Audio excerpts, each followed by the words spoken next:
Welcome to More Than Just Study Abroad. I'm your host Halak, an international student currently studying in London. I bring forth to you this podcast to help you bridge the gap between the expectations you might have and the reality of what life as an international student really is like. Each episode, I sit down with other students who are also studying abroad to bring their stories, the real life experiences, straight to you. We're here to talk about all those moments you don't really read in the brochures. Everything from navigating cultural differences to managing daily life abroad. So let's dive straight into the conversation. And we are back with the More Than Just Study Abroad podcast, episode number 2. Yay! And this time we have a very, very wonderful guest today. Actually, not just one, we have two wonderful guests today. Do you see the promotion we're having? The second episode, two guests. Love, guys. So let me give them the mic to actually introduce themselves. So one of them is Vasu. Please go ahead. Hi, so I'm Vasu, and this is my fourth year in London. I've been studying in Queen Mary for 4 years now, and I'd say I've had my fair share of troubles in my first year. So, yeah.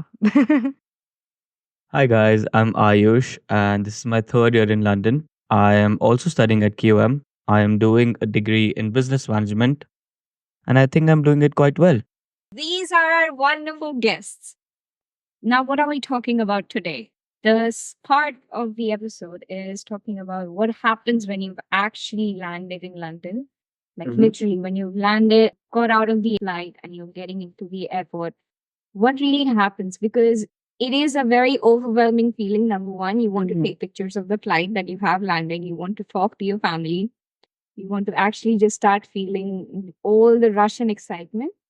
But True. the process of coming over here as an international student is already getting all the documentation and everything ready. And once you're here, you think, oh, now it's done. Actually, no. Now it continues. It continues until you've actually spent the first entire year successfully. So let's begin with the questions. So when you land, as I talked about in the introduction, that once you have landed and gotten out of your flight, what exactly happens? You want to guide them through what is the walkthrough you'd say when you have got out. Okay. So, as someone who hasn't been to London before, and I was not with family, I came all alone to London. It was quite overwhelming. Number one, I had just left friends and family behind, so it was an emotional flight for me. So when I came out of the flight, I first had to figure out where to go, what to do. I knew I had to have my documents ready. So always have your passport handy, keep it in a safe place, because this hasn't happened the first year, but in my second year when I went back to London, I think I left my passport in the flight seat. So do not do that. Yeah, so make sure your passport is handy and then prepare for the longest queue of your life. Because if you're landing at Heathrow, which you most likely will, the immigration queue is absolutely terrifying. It is the first time that I came, I think I stood in the queue for 2 hours. It And is good. yeah, That's still supposed to be on the lower side of the time you have to wait. exactly. So yeah, if you have a US passport, Canadian passport, you probably don't have to worry if you have a strong passport. But Indian passport still requires you to queue for long, long hours. Pro tip, try to get out of the flight quick so you can be a little bit in the front in the queue. But yeah, try to beat the immigration queues by coming out of the flight first is my biggest advice. And I think after immigration, it gets easier after immigration. Once your documents are sorted, they will have like a thorough questioning routine. They will ask you where you're studying, why you're there. They'll probably ask you for the address of your university. And it's good to know, like you can say, oh, I'm coming here for the first time, so I'm not very well versed with the address. But I think it's in my land, right? That was my answer. But they basically just want to know that, you're not an illegal immigrant and you're a legitimate student. So they'll have a few questions, nothing to be scared about. And yeah, and then you pick up your luggage. And I think that's quite good actually. That system is in place because get out of immigration, there's a clear sign of where the conveyor belt is. So you can pick your luggage up, and that's the airport bit. Yeah. In London, I think once you've landed over here, make sure to read the signs. Right.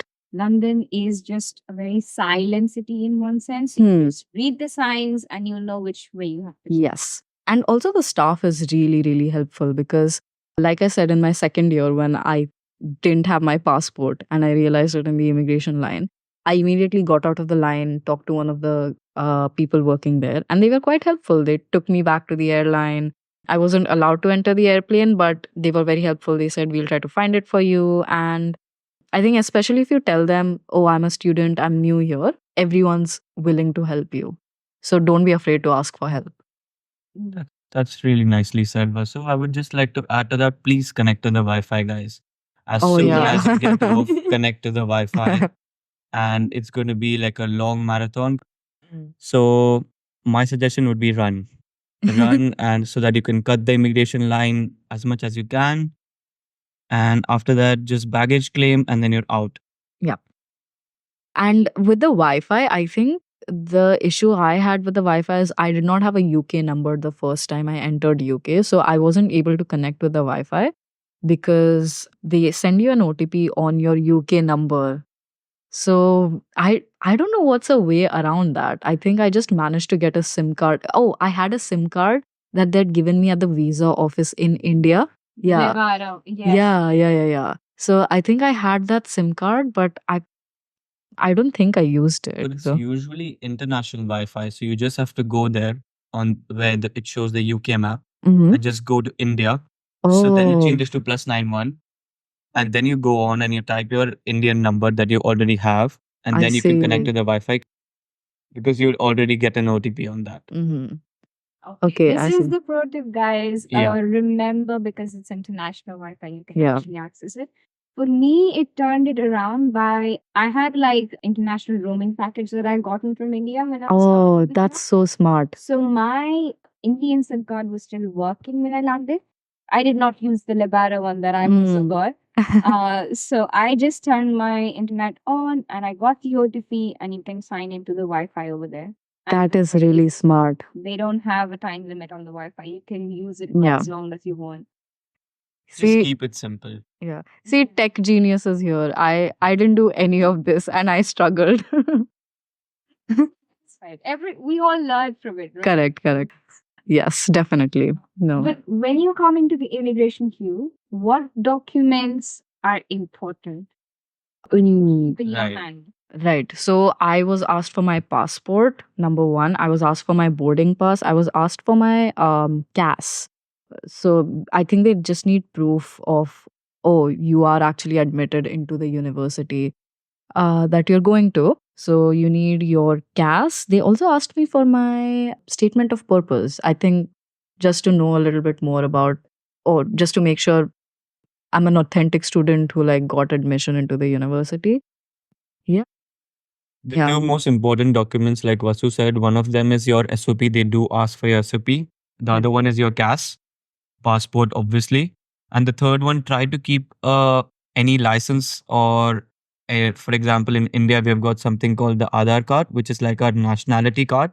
So try keeping something like that on you, because then it's easier. If they need something other than the passport, you can always show something else. Let's say another proof that yes, you belong from this country, and you're just to study. Oh. Yeah. Even the driving license, I've heard a lot of people Yeah. use. For some people, I remember who were standing in front of me in the queue. Yes, cost for me was the only thing they asked, and they only asked what are you coming here to study and what university you're coming in. Except for me, there were other students. They also asked, have you paid the tuition fees? And if they had a receipt, Oh, yeah. which can be something that might be yours. So yeah, I think all the documents that you had before you applied for the visa and while you were applying, Exactly. having them in your file in your cabin baggage would be useful. But most probably for all of us, this was what university, which course, where you're coming from, passport and CAS. That's it. That's the main ones, definitely. Right. Yeah, but I think the best thing to do is, like you said, keep all the visa documents handy. That's what I did too. I had a folder of all my documents that I Yes, used for same. visa, and then I put it in my backpack. So, You yeah. never know what they're gonna ask. Exactly. They could literally ask me, like, oh, show me your IELTS certificate, and I would have that ready with me because I was that prepared.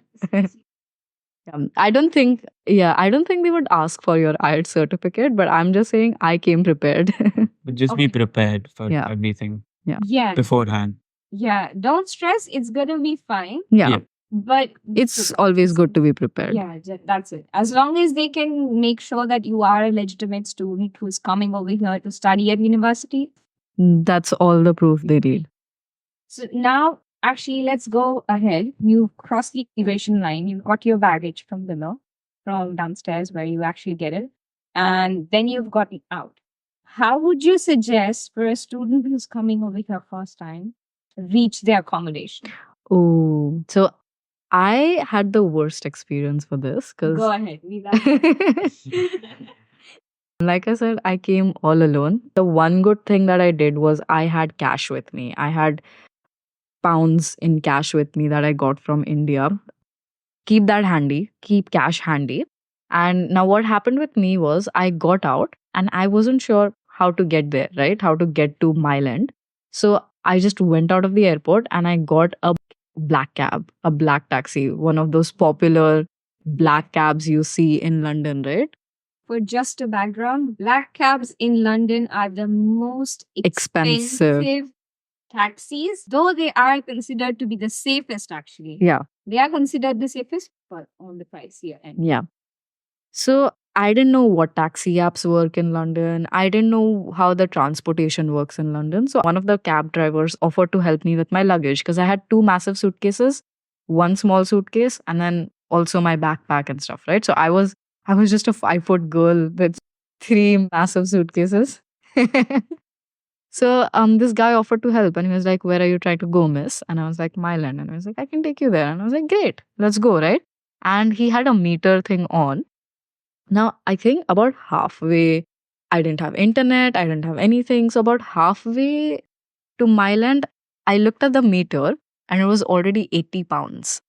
So, and mind you, Heathrow is actually quite far from actual London, right? Heathrow is on the outskirts of London. So, getting to central London from Heathrow will cost a lot of money. Do not get a black cab because in the end, I ended up spending about 120 pounds on the black cab, all cash. So I had about 300 pounds in cash and I had gone through nearly 50% of my cash on just one taxi. 120 pounds, by the way, now is almost 13,000 rupees. So do not do that. What I recommend doing instead, after 4 years of actually living in London, after learning from my mistake, is there's this app called Bolt. If you're traveling with a lot of luggage and if you have to get a taxi, download this app called Bolt. Bolt is one of the cheapest taxi options you can find. I think if you were to go from Heathrow to Myland, it would cost about 35 pounds, 40 pounds, probably not even that much, probably a little more, but ballpark figure is 35, 40 pounds. And that compared to 120 pounds. It's a massive difference. Also, Uber also works in London. So I think Uber is a more universal app that everyone's familiar with. So if you already have Uber on your phone from India, you can just change locations to London. And Uber also has slightly pricier than Bolt, but Uber is also a good option. And lastly, if you're not carrying so much luggage with you, trains are actually an option that I use right now.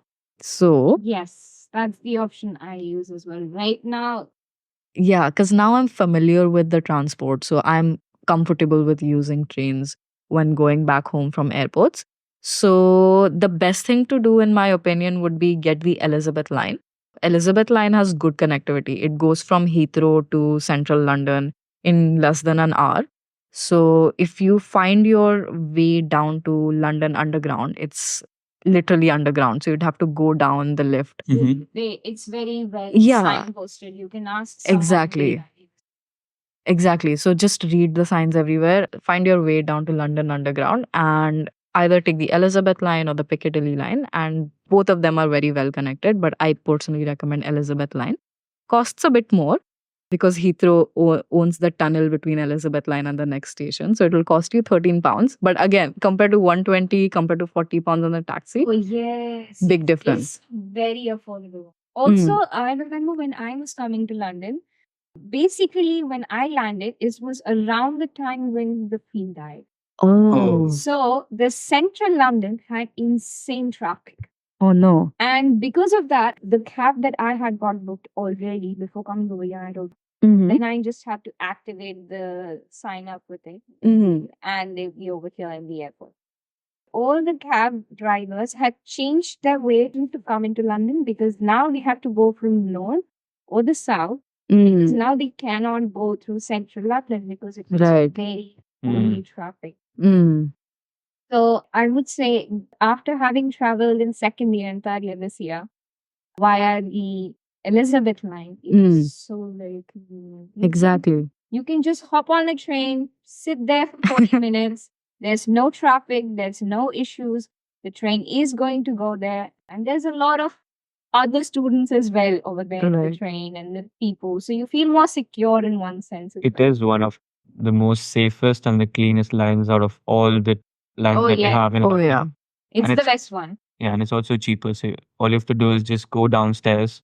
Yeah, I think it's very easy to figure out how Very to easy get to there. figure out. And what I would suggest is download this app called City Mapper. Mm. So when you Definitely. get into London, so you need this app called City Mapper. So just go on City Mapper and type your uni's name. For example, let's say it's Kings. It will show you more than 20 routes on how to get there. Yeah. It will show you the cheapest. It will also show you the expensive ones like the black cab. It will also show you cycles. Obviously, we can't pick those, but it will show you basically every way to get to your uni. And then you pick the one which can get to you there as quick as possible. So the app is called City Mapper again. Yeah. Oh, City Yes. Mapper is a lifesaver because when I got to London, I didn't know which station to get down at, right? Because Yeah.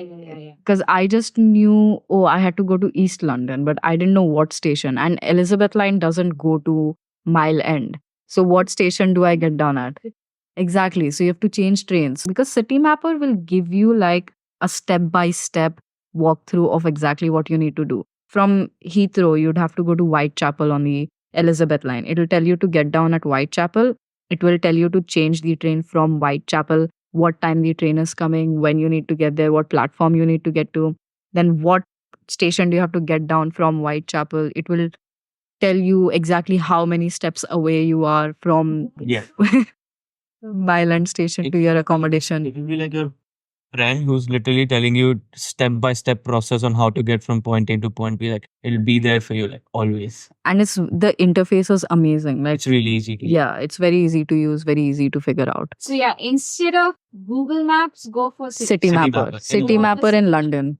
I think even before you've actually boarded the plane and you left your home country, you Yeah. download City Mapper already and you can already have a walkthrough of how you're going to be reaching, how long it's going to be taking, and Exactly. have it sorted out. But yes, again, this is for students who don't have a lot. Lot of luggage. If you have a lot of luggage, you can book taxis, like you've talked about Bolt and Uber that you can download apps for. Also, there could be a possibility where on the airport, I remember because during September, the entire immigration line is It's basically students. filled with Just students. students. Yeah, exactly. So if you know someone over there, you can talk to them, or maybe you can even while you're boarding the flight, if you meet those students, talk to them. Where you getting off at? Where's your university? If you find company, book the boat and Uber together and Right. share it. That's the Yeah. best way to go Enjoy. about. Oh, definitely get a Bolt XL or Uber XL if you have two massive suitcases. Also, to add to that point, I would like to say you will have to change your region in order for you guys to download the City Mapper and the Bolt app, Oh because yeah, you possibly. won't be able to download those applications from your home country, because I think they're UK based applications. So you will have to land and then go to your app store, or for Samsung phones, I think you have to go to your settings and just change your region to United Kingdom. And only then will you be able to download those apps. I personally would recommend doing all of this beforehand, before you've come Left to the the airport. airport. Yeah. So when you have time at your home country, just figure all of this out, download the apps, have them ready, and then leave for UK. Yeah. Worst case, if you haven't gotten them, you Yeah. can get it over here Yeah. Yeah. and stay with the students who are also with you at Exactly. the immigration line. You all can figure it out together. Just talk and connect. Yeah. So moving ahead, what would you suggest doing in the first 2 days now that you're in London? Oh, Should you go traveling or should you focus on going through the very documentation and the official international student process that they have to go? oh, so I personally recommend a mix of both, because for me, this whole process of like moving in, figure out I haven't even talked about Oyster cards, which is very important. We'll get back to it. Don't worry. Yeah. Don't worry. Yeah, so I had to get my Oyster card, I had to figure out bank accounts. I was very overwhelmed by all of this. So what really helped me was I got one of those Santander cycles. I'd never seen anything like that in my life. So as a star-struck kid who had just found herself in London, the first thing I actually did was took a Santander bike and then just rode around Milan for a bit, got to see the neighborhood. And I think Oh, yes. Yeah. Familiarizing yourself with Exactly. the That's place it. you are. That's important. That's Yeah, really that took the edge off a bit. I was a bit more relaxed. I was not hyper stressed after that. So I definitely recommend like going around London a bit. But at the same time, it's also very important to make sure you have all the things you need, like BRPs, something we'll talk about again in detail later. But yeah, I also recommend downloading one of those quick banking apps, because banking procedure is a long one, right? Okay. Yeah. So, yeah, just some things you need to get in order. But yeah, don't be too stressed by all of it. Take a break, go see London, because it's also a big moment, right? You found yourself in this city that you've always heard about. Or if you've been to London before already, familiarize yourself with the area that you are in. I think I'm a little different when I think about documentation. I think let's get this done first. So I think the first 2 days could be you just going around in a university, or Oh, yeah, that's a good idea. you also have a lot of meetups and a lot of clubs that you can join. So, and what are those? We also have freshers parties. If you guys remember, we had a QM freshers party. So you have that and connect with new people. But I would suggest firstly get your documentations ready, because after you're done with that, then all you have to do is just study and have fun. So like just give yourself 2 or 3 days, get your documentations, get your BRP ready, get your bank account, and after you're done with that, It's fun time. yeah, Officially fun time.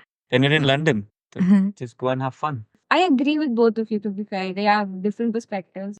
For me, it was just resting. Don't go crazy yet. Yeah. But definitely just take rest. Get rid of the jet lag that you have in case Oh, yeah. jet lag. But definitely take rest and then go around taking a look at all the things that you have to do. It's fine if you take a day or two to just enjoy, Yeah. familiarize yourself with the place and go to the university, because familiarizing yourself with the university is also important. Correct. There's so many services out there, so many people to help you out there as well. Mhm. So just get to know them, but don't just start off with partying on the first day. Oh, that I do not recommend.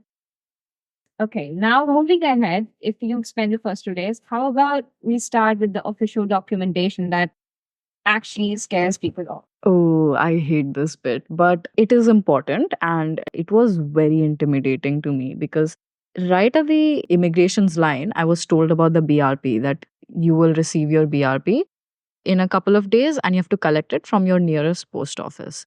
So for me, the nearest post office was in Whitechapel.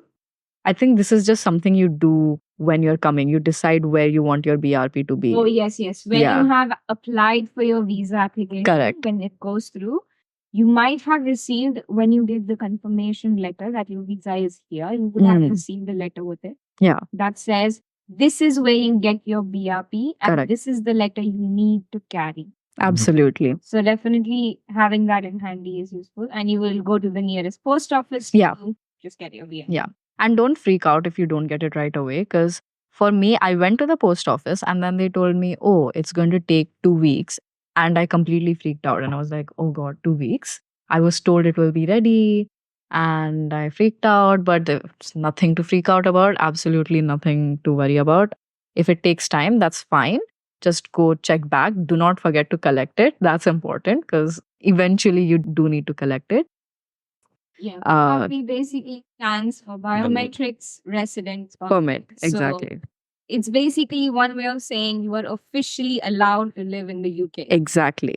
So it's important. Yeah. And do not lose it, is my biggest advice. I think in my 4 years here, I have already lost it twice. And it's. I have And- never lost my BRP. Once you get it, just go and keep it back in your files and then back in your suitcase because you don't have to roam Yes. around with it.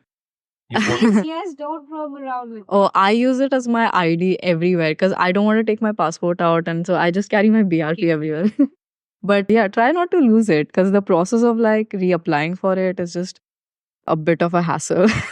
Actually, wait, the EBRP. Oh, So yeah. which is so useful that even if you lose your physical BRP, which you should not, and hope not nothing happens to it, but you have eBRP now. And basically for that, when I was getting the eBRP, all I had to do was wait for an email from the UK government office. They sent me an email which said, hey, listen, you are eligible now to get the eBRP. You just follow the process. You have to open up an account on the government website of the UK.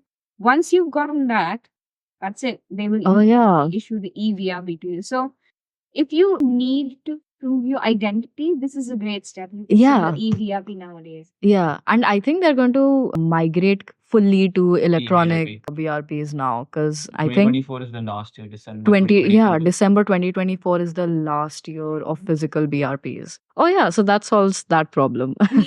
Also, the website is called government.uk Yeah. and it's ukvi.com is where you have to go for your e-visa, basically your e-BRP or your e-visa. Yes, No. yes. I'll attach the links, don't worry. Yeah. Description box below. But Yeah. surely this is the website you have to keep an eye out. Yeah. If you want to know what is happening in the UK and what is the official news, make sure to check out the government website and not any other ones because Yes. this is the only one that's legitimate. Yeah. Moving ahead, you got your BRP from the post office. And then after that, the bank account, right? So I recommend personally having 2 bank accounts. Your options are Monzo, Revolut. These are really good. These are those online banking things. Yeah. So they're actually quite reliable, right? They don't have a physical bank, but this cannot be your main bank because I do not recommend Revolut or Monzo for big sums of money. This is more of a daily basis thing, right? And this is also quick, like, oh, I need to transfer money to Halak. So everyone has Revolut. So it's quick like that. But eventually you will have to get one of those proper bank accounts with physical banks. So for those, my biggest advice is do not go for Barclays. I know Barclays is a big name. This is so amazing. We actually covered this in the first episode. Oh, did you? Barclays is actually one of the banks that prefers professionals in Exactly. Yes. So they may not directly give you an account. Yes. They may say, okay, you can wait for the appointment. It's 3 months. Because And their get back. processing time isn't that great. I am a very passionate Barclays hater because I did everything they asked me to. I had all my documents in order. I even waited 3 months for their application process, everything. I did all the due procedure. And then eventually they just told me, oh, sorry, we cannot give you a bank account at our bank. And I was like, this is just outrageous. So do not waste your time on Barclays. I know it's a big name, but they do not want students opening accounts in their banks. HSBC is great. HSBC, I would say, is the next best one. Lloyd's is the Yeah. easiest. Lloyd's is the most convenient one. You've got another one. You've also got NatWest, which is Yeah. also another It's also easy one. nice. They Yeah. really love students. Yeah. HSBC also has a slightly longer processing time. I think I took like a month to get my HSBC bank sorted, but HSBC still won't turn away students for nothing. But yeah, I think the most common one is Lloyd's. Lloyd's is such a common one, not a long processing time, very student friendly. So yeah, I recommend Lloyd's number one, and I think HSBC also because I personally have an HSBC bank Yeah. account. I agree. Apparently, you can open up these bank accounts on your phone mobile app. Yeah. So it's very convenient. I remember my Hmm. friend and I, we were standing in the BRP line and she's already opened the Santander bank accounts app and she's Yeah. already putting all the documents in there. Correct. And she opened up the account immediately. Yeah. Within a week, she already had her debit card as well. What documents will you need when you're opening a bank account? So BRP is one of them. BRP is one of them. So it's important that you have your BRP ready. Get something called the National Insurance Number. So your NI number. Mm. That is one thing that you require to open your bank account. You need BRP. You will Mhm. need your passport. And I think, as far as I remember, they ask for my CAS Yeah. Yes. because you need to that's- prove them that you're a student and you are only opening your account because you're a student. Because they have different varieties of accounts. So if you're international, they probably just want to open business accounts with you, but you have to give them certain documents that will basically tell them that you're a student and this is how things are going to go about. So I think 4 documents is what you need. Yeah. But just check with your banks because, again, this is HSBC specific. Maybe Lloyd's needs separate Yeah, things, yeah. but Yeah. it's very easy to find out what documents you need to have ready. So just check on their website, call them up, whatever it takes, but just check with your bank I once. see. That's not bad. For me, they asked for my passport. Second, BRP definitely. Then they also asked for my university ID card. Mm. Your student ID. Yeah. Yeah. So I think I'm assuming it's similar to CAS Yes. because in CAS also you have your student number. Mhm. And when you have your student ID, that's what also is there. So again, that was what was asked from me. But I guess yes, it differs in terms of the banks to bank. Oh, yeah. Also, they need some kind of address proof. They asked me for my address proof because Yeah. banks are where you register your address, right? So I think they'll ask you for your lease. That's what they asked me for. Oh, this is very important. I remember because when I submitted my lease agreement, they were like, oh, we also need payment proof that you've actually leased this place because I hadn't signed the lease agreement because it was with like a corporate place. But yeah, lease agreement is also something you'll need. And you will get your lease agreement on your university website because that's how we got it. We got it from our QM website as well. Our university stating that we stay at this certain place right now. Yeah. If you are living in university accommodation, Oh, yeah. I was That's in a how- private accommodation, so I couldn't go to university for this. Yeah, so basically have your lease ready. Proof of address should Yeah. be ready. yes. Okay. So we have covered what are the documents we need to open up the bank account. Yes. We've also mentioned the NI number now. National Mm. insurance number. So what's the process for actually getting the national insurance number? Because I remember you have to apply on the UK government website. And actually, what is it useful for? So your NI number is something that you use if you're planning to get like a part-time job or like a proper full-time job. And it's also something very important like the BRP. For example, let's say I had to use my NI number for the first time when I got a part-time job at a pub. So that is the first time I was asked for an NI number and I didn't have one. So I had to go and apply for one on government.uk. And that's how I got my NI number. Okay, yeah. Mainly to register you for the tax. Tax bracket. Yeah, Yeah. that's true. So basically, UK government provides like an umbrella insurance for its residents, right? So the NI number is just a sort of documentation, again, a proof of your residency and what tax bracket you fall under. So your NI number will also have details like, oh, you're a student, so you don't have to pay certain taxes and stuff like that. Yeah. I agree. Yeah, but I also went almost a year without having an NI number. So not something you really have to stress about, but it's always good to have an NI number because Yeah. If you want to work If part you are time, planning yeah, to if work, if you're planning you to may work, need yeah, anything to do with taxes, you'll probably need an NI number.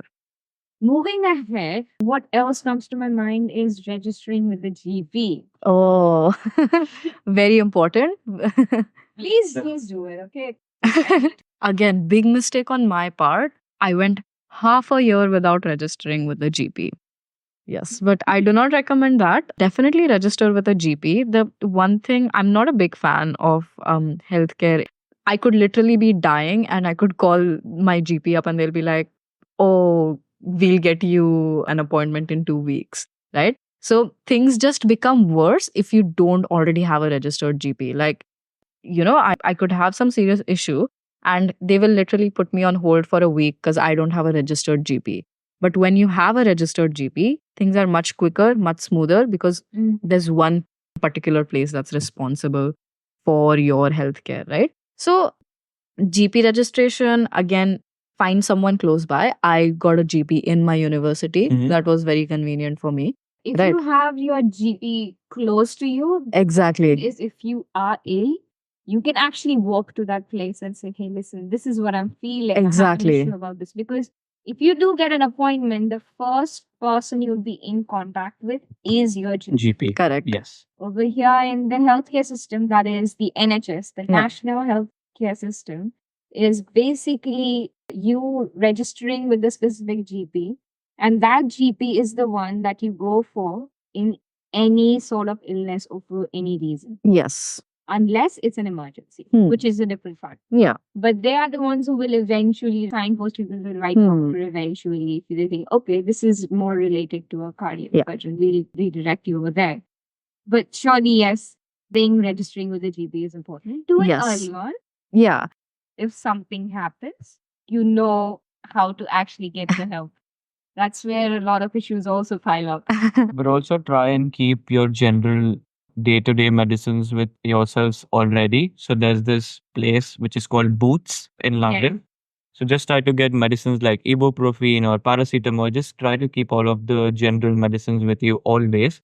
Because sometimes the GP will give you dates. For example, you're ill on the first, they could give you dates for the seventh.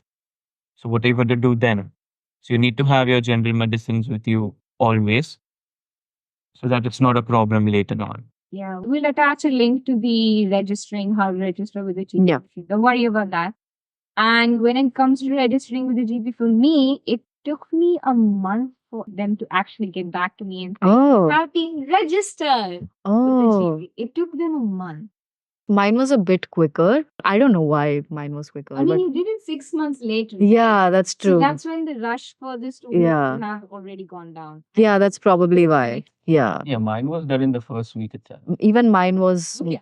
But yes, definitely register with a GP. It becomes easier when you actually call it. And like you mentioned about the booths, Yeah. you can go to Boots, which is a very nice chain of Drugstores. Yeah. Drugstore. drugstore, where you can actually get your medicine. What we're trying to say is don't rely on NHS. Yes, yes. I think they're just overburdened and they're not very quick and responsive sometimes. So We still love them. We will love NHS. we, yes, respect NHS. Please take care of us. Let's go towards your oyster and everything and Right. your student official documents. Until now, we've discussed about the BRP, the NI number, and the GP, Yeah. which are the documents you'll need when you come to London. What about the ones that you need to have figured out when it comes to university specifically? You need your student ID, there's a Mhm. student status letter, which also some people Yeah. are asking for when they're opening up the bank account. Yeah. Mhm. So let's go through that one. Okay, so for oyster, I would recommend you get an oyster right off the bat, right? Because oyster is very helpful, especially now I have Revolut, I have HSBC, I have all these cards that I can tap for transport. But oyster will basically help you get through all of these public transport, buses, trains, overground trains, everything, underground trains, without having a bank card, like a credit card, debit card, right? So oyster, I would say get as soon as possible. So the easiest way to get oyster is to go up to a train station, ask one of the people there, can you help me get an oyster? Or if you can figure it out yourself, it's very easy to get an oyster. You just tap on the screen. You have to pay £5 and then it will immediately print out a card for you. So, Oh, And I Yeah. think you can use cash, right? yeah, and you can use cash, which is the best That's- part, that's- right? So you don't have to top up your oyster with card if you don't have a card. Exactly. So I just went to one of the oyster cash screens. I put in £20 and then I was sorted for like the next 3 weeks. I could just top my oyster and go anywhere using public Mhm. transport. So oyster is very, very helpful, especially if you haven't had your banks and everything sorted out in your initial days and even afterwards. because we've already mentioned in the first episode, guys, that London is a cashless city Yes. Mhm. in terms of transport. So Yeah. make sure you get your Oyster or have Exactly. at least a contactless tap card. I tried this. I tried to get on a bus and I was like, can I pay you in coins or cash? And then he was like, no, because they're not allowed to accept cash. Yeah. But yeah, always either have a bank card with contactless tapping on or have an Oyster card. And Oyster you can top up with cash. So I recommend Oyster. And the other student things you need is a student ID, which your university will email you about. You can collect your ID from here. That was very easy for me to Yeah. figure out. I didn't have to struggle a lot to get my student ID. But yeah, you basically, I think once they have your details, once you've enrolled yourself completely, they will print out a student card for you and they'll give you a collection date when you can go and collect it. And your student status letter. I needed that when I had to lease my place. So, Yes. You yes, usually yes. get it on your university's website. exactly. I don't know how it works with other universities. Yeah, they also have, I think, the grad intelligence portal. Oh, yeah, grad intelligence. Right. Or you could just go to your IT department or your assistance department and just ask them at your uni. And I think they'll be able to help you out. Yes, basically anything university related, all student related documents. If you're not able to figure something out, the best thing to do is go to your university because they are very helpful with these things and they will help you find whatever you need. Yeah. You're not the only one. Yeah. Everybody is struggling. So definitely get your student ID, Yeah. Yeah. student status letter, and Oyster if possible. Leave it until you get your student ID, and Yeah. then apply for the student Oyster. Oh, yeah. This Yes. for. Yeah.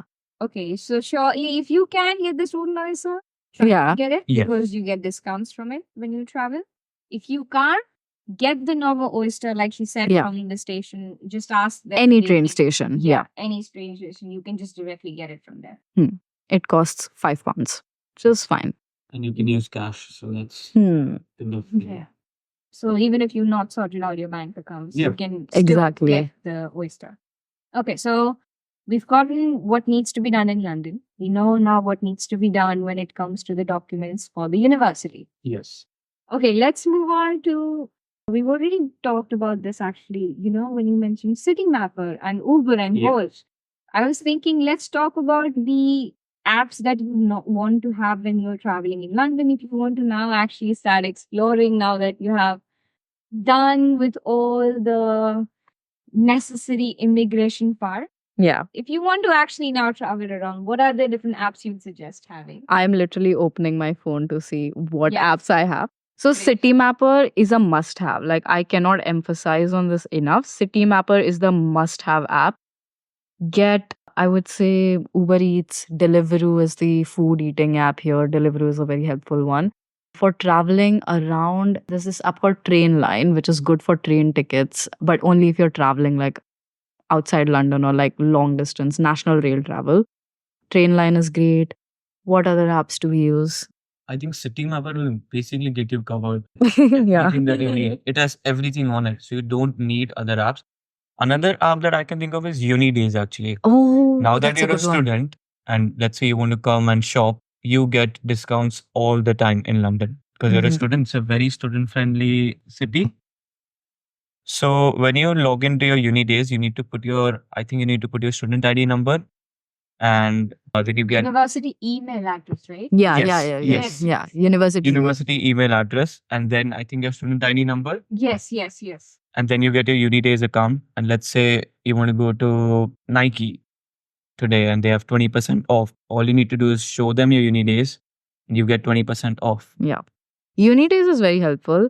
And like we said already, Bolt is a very good one. I use that for taxis a lot because a lot of time, like Bolt taxis for like a 5-10 minute ride are very cheap, like £4, And it is cheaper £5. than Uber. Yeah, it's It is cheaper than cheaper. Uber. It is cheaper than Uber. Yeah.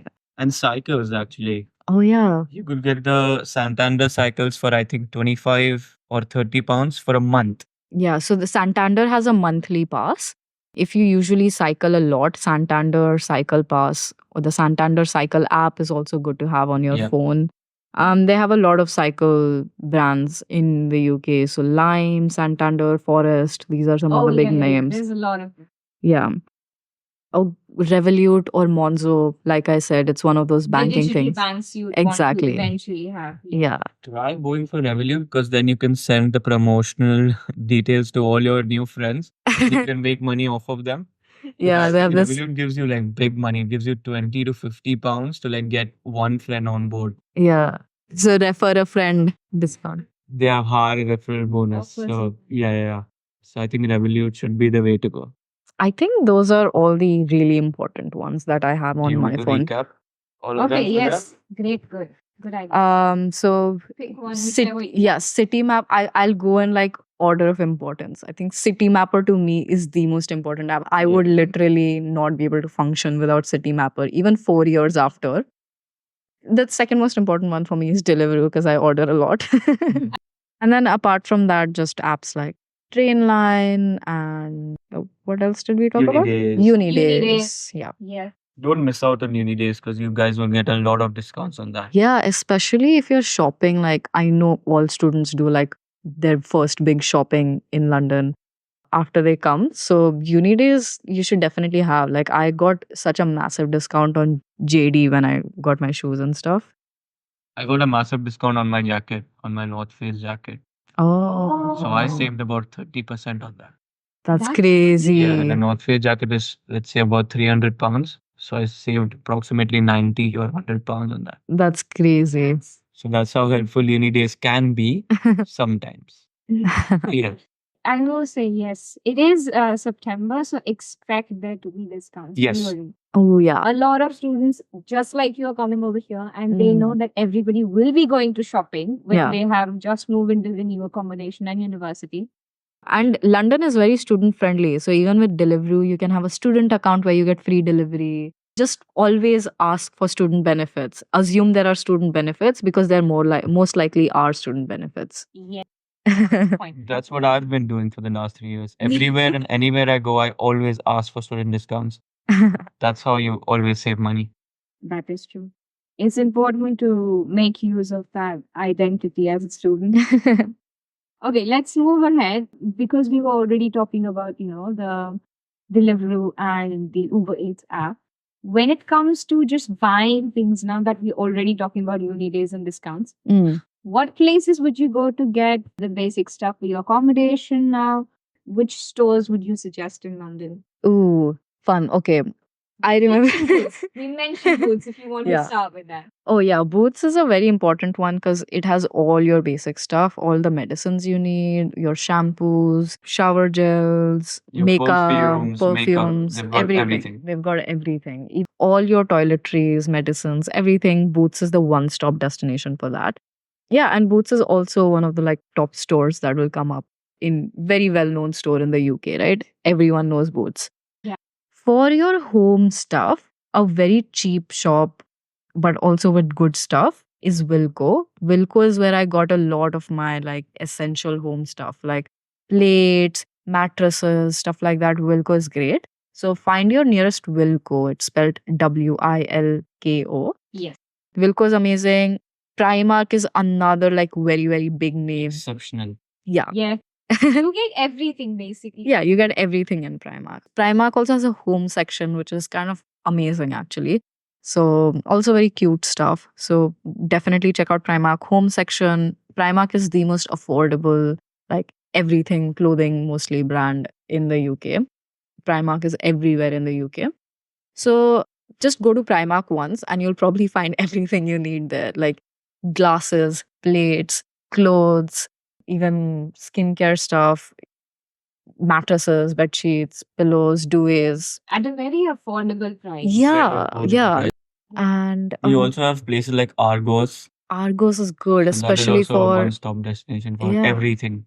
Yeah, Argos, especially for electronics. I think all the electronics I've ever bought in London are from Argos.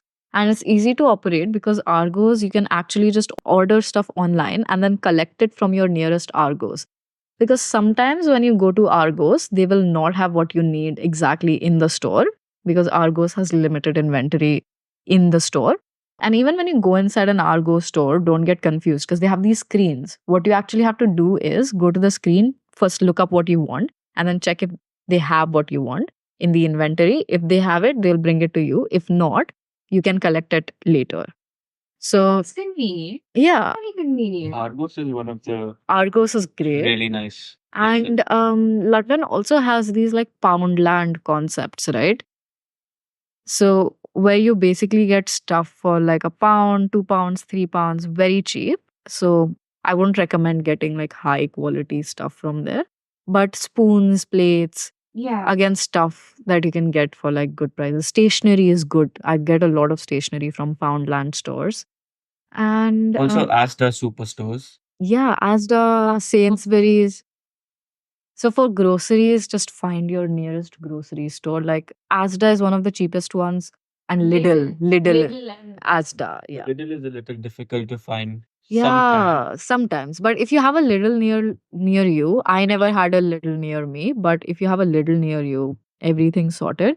I did have a Sainsbury near me though. So I've shopped almost half my London life in Sainsbury's. What I But do it's not the price yet. it's a little bit on the pricier end. But what I do recommend is whatever store is near you, where you know you're going to go regularly, sign up for their discount cards, right? So Sainsbury has Nectar. So you get points for every time you shop something. And if you go to a big Sainsbury stores, not the local ones, you actually get Nectar prices also. So they're slashed prices. Asda also has a rewards card. Co-op has a rewards card. Tesco has a great rewards card actually. Tesco is one of the best ones because you will save a little bit always whenever you're shopping at Tesco if you have a Tesco card. And you don't have to pay for these cards. For like a really long time, I never got these cards because I thought I have to pay a membership. But you don't have to pay membership. You just have to sign up, put your email in, and then you get the card. Get it. Yeah, Yeah. I would just get it. It's very convenient. Yeah. Whenever you at the store as well, you can ask them directly, how do I get this card? And Yeah. you just immediately have it. Exactly. And I will repeat again, you don't have to pay anything. It's not a membership system. You just have to sign up. free. It's free. Absolutely free. Yeah. So get it quickly. That's it. Yes. Okay, that makes sense. Anything else that comes up in your mind? JD is good for sportswear. I think JD is a big brand in the UK. Like all sports related stuff, your shoes, sportswear, even sports equipment. And they have other shops called as Foot Asylum and Yeah. Footy Lockers. So they also have something. There's something like JD, but if you want everything at one place, let's Go say if to you a want, mall. go to a mall. So go to a mall called Westfield. Yeah, they have two big Westfields. One is in Shepherd's Bush and one is in Stratford. Like Westfield is a great place to go. It's a great mall. Yeah. And You if get you everything over there. Hmm. Boots. Oh, Superdrug as well. Superdrug, Then exactly. you have your Primark over there. You Mhm. can just go one after the other. Yeah, they have places everything. Yeah. and get all your shopping done immediately. Yes. Yes, I agree. So that was a lot of places to cover. And that's amazing. Yeah. Good, Yeah. good. Ooh, one last mention, TK Maxx. So TK Maxx is a really good one, also at Westfield Stratford. I think TK Maxx is where you get like a lot of branded clothes for like very good prices because they're like brand rejects. Yes. Okay, yes, yes, yes. So you get them for very cheap prices. And TK Maxx also has like everything from your utensils to mattresses, bed sheets, homeware, clothes, shoes, purses, skincare, everything you need you'll find at TK It is a Maxx. knockoff of the American brand TJ TJ Maxx. Maxx, yeah. So all my American friends, you have a TK Maxx in Yeah. London. Yeah. Don't feel you're missing out, okay? Fair enough. Okay, let's move on to the final section of this episode, which is making friends and socializing. Ooh. No, I'm not expecting anything too much. I'm not expecting that. Yeah. We'll, of course, have an entire specific episode on friendships and everything. Mhm. Just in the first few days, while you're doing all of this activities, you're buying things, you're registering yourself with the GP and the PRP, I would definitely say go along with the group of friends so it becomes less intimidating and overwhelming for you. And you can figure it out together sometime. Yeah. So, how would you say to socialize in the first few days and how do you make friends for that time? I do have a lot of tips for this one because when I look back, I realized there's so many things I could have done. Number one, whatever you have to do, you have your shopping to do, and you have this, you have that. You feel like I don't know people. Do not miss out on freshers events. I missed out on a lot of freshers events because I thought I don't want to go to a freshers event alone. It's a dance party. What am I going to do at a dance party alone? But the point of a freshers event is to find friends, to socialize, because nobody on their first day of university has a group of friends already. You're finding your friends at freshers events. So do not miss freshers events. And they have all sorts of freshers events, right? They have freshers fairs, they have these dance parties, they have clubbing, Small game. games nights, exactly. They have such crazy boat parties also. Yeah, and So go to those, guys. Go to those. and if you're not a party person, all societies have freshers events. So like if you're a chess person, find chess society and go to a chess freshers event. If you're a sober person, QM has the society called Sober Socials. So go to their freshers events, and that is the best place to find friends. I would also say my second biggest tip is join societies, join a lot of societies, because that's how I found my friends, right? Because societies is the easiest way to make friends. Because number one, you'll join societies that you're actually interested in or that you want to learn more about, right? So I joined table tennis society because I wasn't great at it, but I've played table tennis and I always wanted to become better. So I joined table tennis society and I found some of the greatest people I've met at table tennis society. So many years later, we're still all friends. Same thing with Sober Socials. That was one of the first societies I joined, and I found so many friends at Sober Socials. Just go out there. Yeah. Explore. Yeah. Just Yeah, talk. like I know it's uncomfortable, but when you're in a university setting, you have to get out of your comfort zone a little. But the benefit of that is that you will find friends. Unless you go out, you're not going to find friends. That's what I realized quite late. That is also one of the biggest reasons why you have come to a new place. Mm, Why you have left your comfort zone. So you have to get out of that and try to talk and make friends. That is true. That is true. yeah. We've actually covered a lot now. Yeah. And that's so important to actually step out of your comfort zone Yeah. and take that first step. And I Exactly. would add on to that That is if so you're important. expecting someone to approach you, don't expect that. Because that person is also sitting in front of you and expecting the same from you. Correct. In fact, take the first step. Say hi. Where you from? What course are you in? Take that first step. They will appreciate it so much more Correct. because nobody is over here judging or interfering any or thinking about you as well.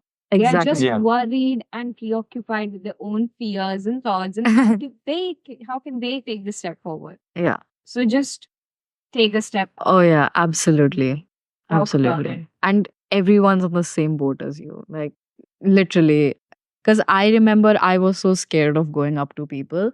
But then when I realized, like, literally everyone is scared of going up to people. So, if anything, they're going to respect me more for actually going up to them and talking to them and That starting a is true. conversation. So, when I started thinking about it like that, I think that, cleared a lot of mental blocks for me and made it easier for me to make friends. But yeah, my biggest point here is join societies, do not miss freshers events, and Yes. do not be afraid to go up to people. Just go and do it.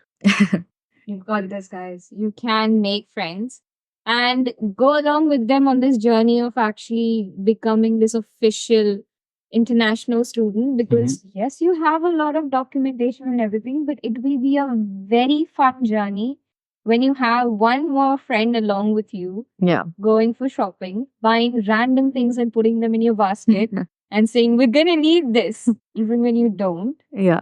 So definitely tag along together. It's a very fun journey. And don't worry, it might seem overwhelming in the beginning, but it all happens step by step and you'll figure it out. 100%.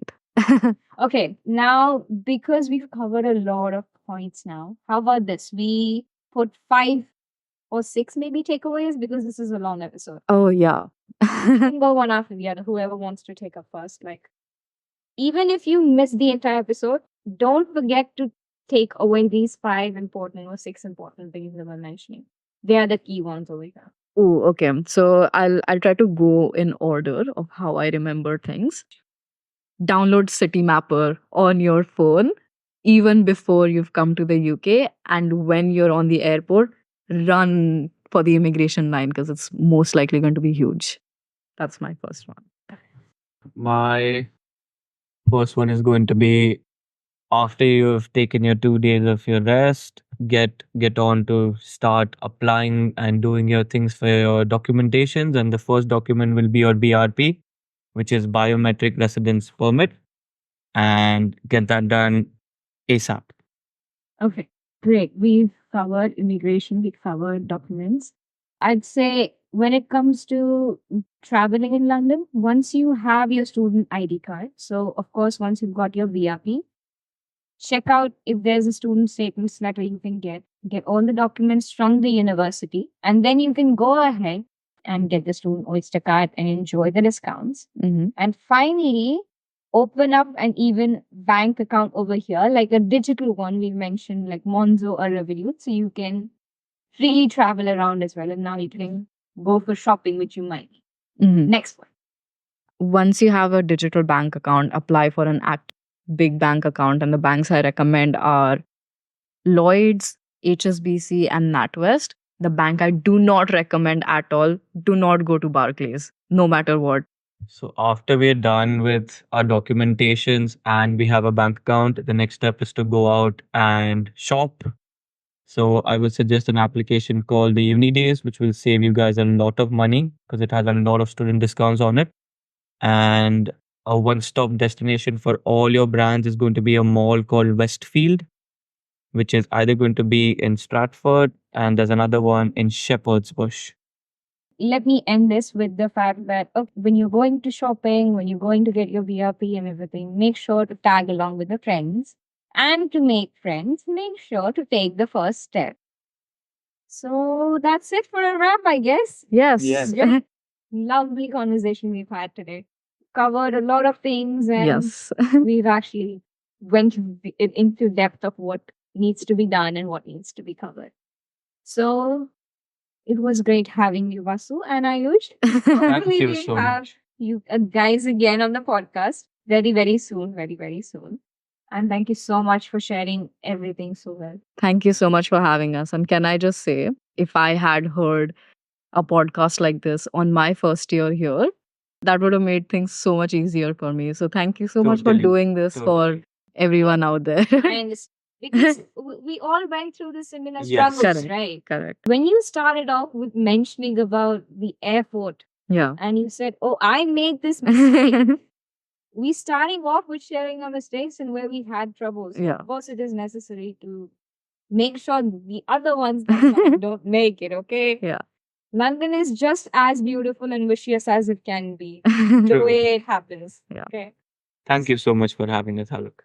Also, before we end, let me say something very special. Today, our guest, Vasu, she is not just a guest for me, actually another podcaster. She has a podcast of her own, so we cannot let you go without mentioning something about it. Oh, thank you so much. So my podcast, unfortunately, is not related to anything university, but I have You'll a still hear it. My podcast is called Not So Angry Environmentalists, and we're just environmentalists trying to discuss environmental topics rationally without making it too hostile, a rational discussion. between environmentalists. So, yeah, check it out if you're into climate change and climate action and environmentalism. And thank you for letting me mention my podcast. But yes, I will mention and drop down a link for that in the Oh, description that's really box nice below of as you. well. Make sure to check it out. She's a very sweet person. I can tell you that. That's so. Um, if you guys are interested in knowing more about what the actual international study abroad experience is like, feel free to keep track of all the episodes that are coming over here. Stay tuned. Hopefully, if you have any other suggestions as well as to what you want the future episodes to be like, or what are the different topics you want me to cover, feel free to mention them as well in the feedback form that I'll be attaching down below. But that's it. Thank you so much.